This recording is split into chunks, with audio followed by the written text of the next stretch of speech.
Olá, queridos estudantes do Mendes Online, professor Sandro Massarani, e vamos nesta aula fazer mais alguns exercícios sobre o período colonial. Vamos lá para o primeiro.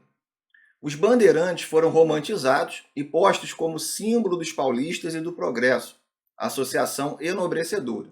A simbologia bandeirante servia para construir a imagem da trajetória paulista como um único e decidido percurso rumo ao progresso, encobrindo conflitos e diferenças.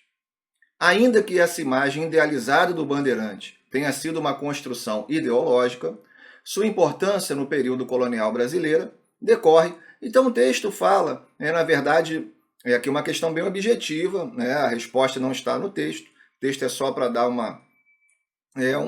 vamos dizer assim, uma introdução ao tema, mostrar qual é o tema, não é para ajudar diretamente na resposta. Está falando que o bandeirante ele foi romantizado, foi transformado e alçado aí como grande símbolo de São Paulo. E a pergunta é, qual a importância do bandeirante? Tirando essa questão dele ser romantizado, em termos de história do Brasil, qual foi a importância dele? Sabemos que os bandeirantes vão realizar uma grande expansão territorial, principalmente a partir da União Ibérica, onde, quando Espanha vai dominar Portugal, então não tem mais sentido o Tratado de Tordesilhas. E quais eram os objetivos dos bandeirantes? Capturar índios, procurar metais preciosos e destruir quilombos. Inicialmente, a grande ideia das bandeiras era encontrar metais preciosos, mas que era muito difícil. Vai levar tempo até termos aí os bandeirantes encontrarem metais. Então, muitos também vão aproveitar para capturar índios, também para pegar negros foragidos, destruir quilombos, enfim. Então, vamos lá. Qual seria a importância dos bandeirantes? Letra A. Decorre de sua iniciativa em atender à demanda de mão de obra escrava do Brasil holandês. Não, durante o governo de Maurício Nassau. Não é mais que isso, né? Não tem muita ligação também bandeirante com Maurício Nassau. B. De sua extrema habilidade para lidar com o nativo hostil, garantindo sua colaboração espontânea na busca pelo ouro. Não, nativo hostil, índio hostil era para ser capturado para a escravidão, apesar de termos vários empecilhos da escravidão indígena, mas havia essa função para os bandeirantes aí. Vamos ver C.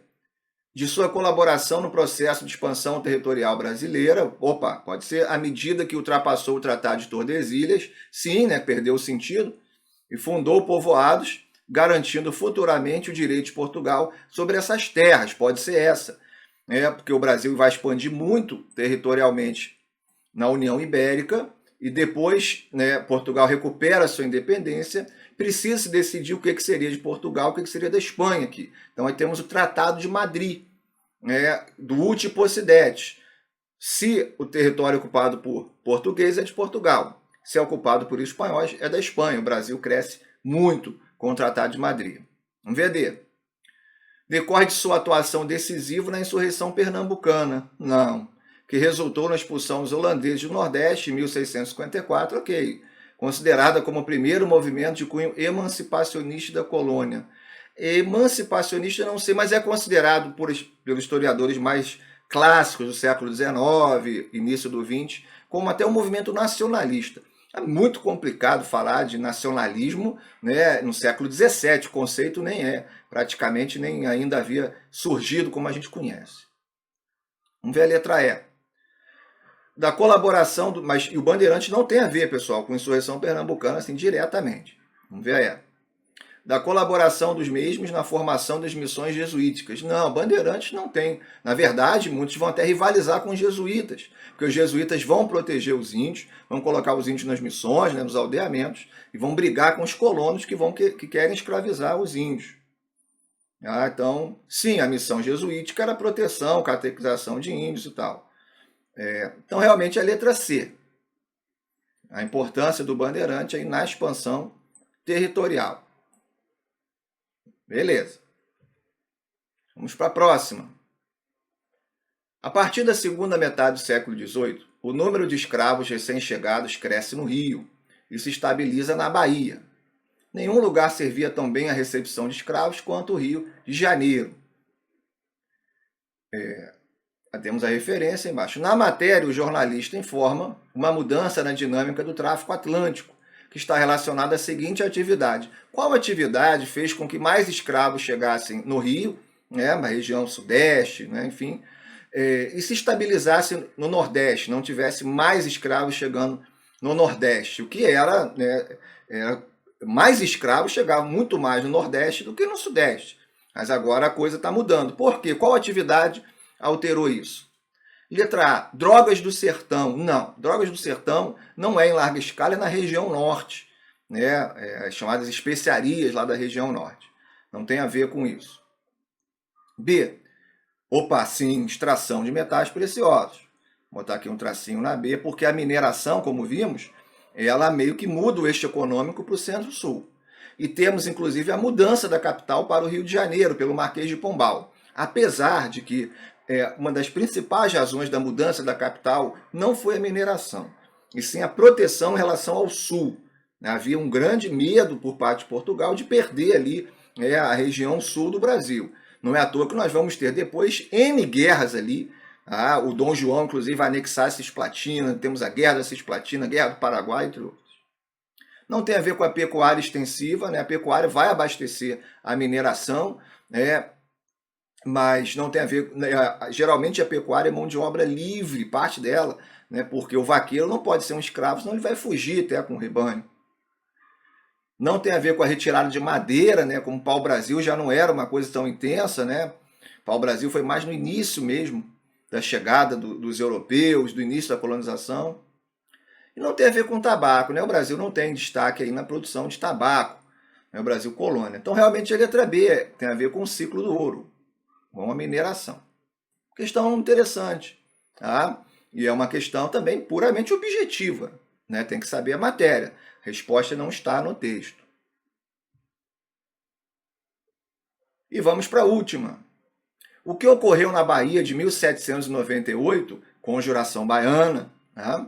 Ao contrário das outras situações de contestação política na América Portuguesa, é que o projeto que lhe era subjacente não tocou somente na condição ou no instrumento da integração subordinada das colônias no Império Luso. Dessa feita, ao contrário do que se deu nas Minas Gerais, na Confidência Mineira, a sedição, a revolta, avançou sobre a sua decorrência. Bem, a diferença, vamos para a pergunta ali embaixo, entre as sedições abordadas no texto, encontrava-se na preteção. Pessoal, aqui uma questão sobre as diferenças entre a Confidência Mineira e a Conjuração Baiana, né, que está dizendo que a Conjuração Baiana não foi somente a insatisfação em relação ao domínio português, tinha mais coisas. A Inconfidência Mineira, como vimos, é uma revolta de elite. Foi influenciada pela independência dos Estados Unidos, mas não era abolicionista. Já a Conjuração Baiana, a Inconfidência Mineira é muito interessada na luta contra os altos impostos. Já a Conjuração Baiana, ela é popular, também chamada de Conjuração dos Alfaiates, e defendia a abolição da escravatura. É isso que o texto aí, provavelmente é essa diferença aqui, né? A diferença monumental.